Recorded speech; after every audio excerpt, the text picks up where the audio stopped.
that built the church were originally from the Poznan area in Poland.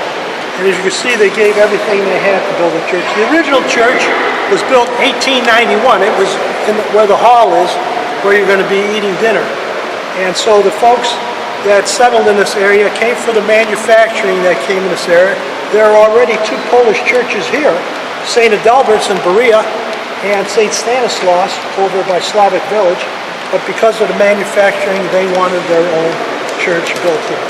So that was built in 1891.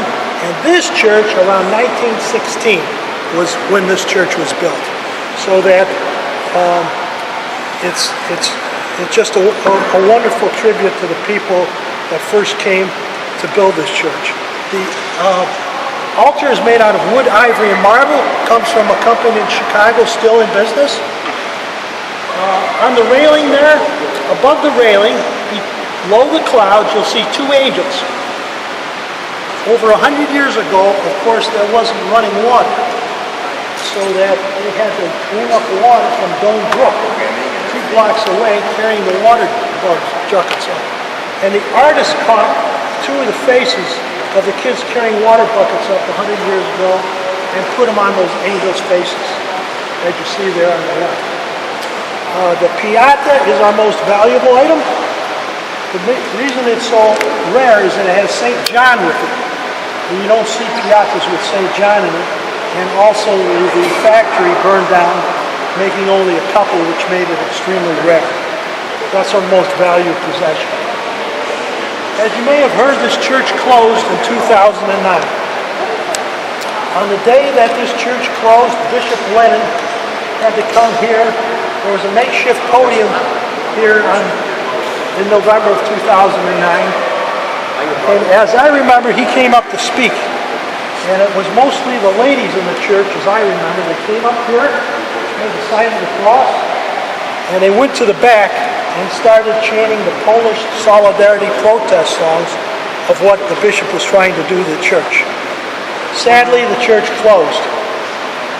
On that night, though, is where we feel a miracle occurred.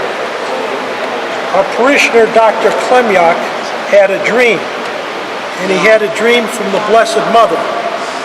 And the version that he saw his dream in, as he declares, he called her Matka Boża, Mother of Jesus, in Polish, was this version here, as you see.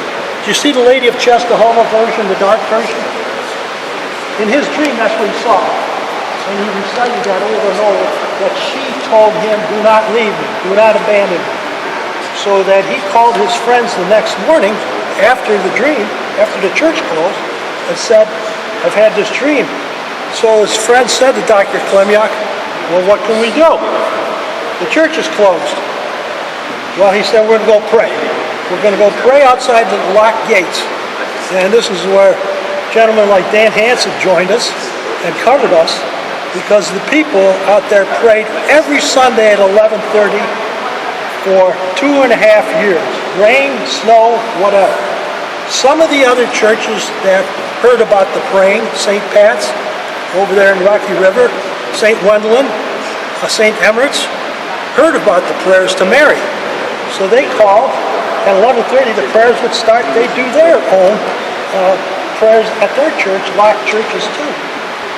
Well, this went on for 2.5 years, and there was some news coverage. There was not such nice news coverage sometimes, but 2.5 years later, something miraculous happened. Because on the first week of March 2012,